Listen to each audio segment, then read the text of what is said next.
14th of June 2022, and all eyes are glued to live coverage of a plane sat idling on the runway at Boscombe Down military base in Wiltshire. The Boeing 767 was scheduled to fly the first group of migrants to Kigali, the capital city of Rwanda. But as the evening drew on, it became clear that the plane and the migrants were going nowhere.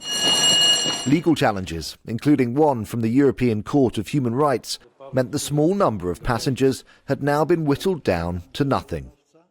It was an embarrassing blow for then Prime Minister Boris Johnson and his Home Secretary Priti Patel, who dreamt up the scheme to stop channel crossings.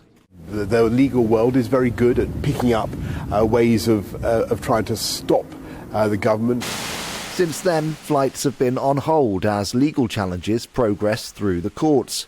But the Rwanda policy has not been shelved, with First Liz Truss.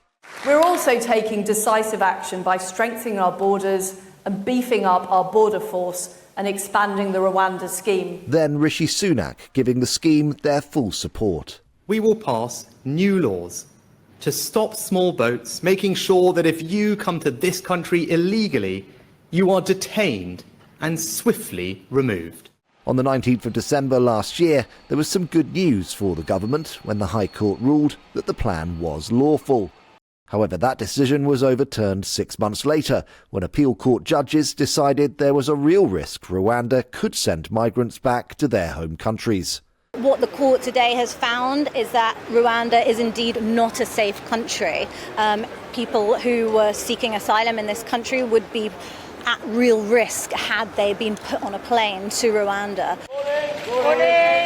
But the government has refused to scrap the policy. Priti Patel's replacement, Suella Braverman, introduced the Illegal Migration Act, making it an actual duty for the government to deport asylum seekers who enter the UK illegally. I would love to be having a front page of the Telegraph with a plane taking off to Rwanda. That's my dream.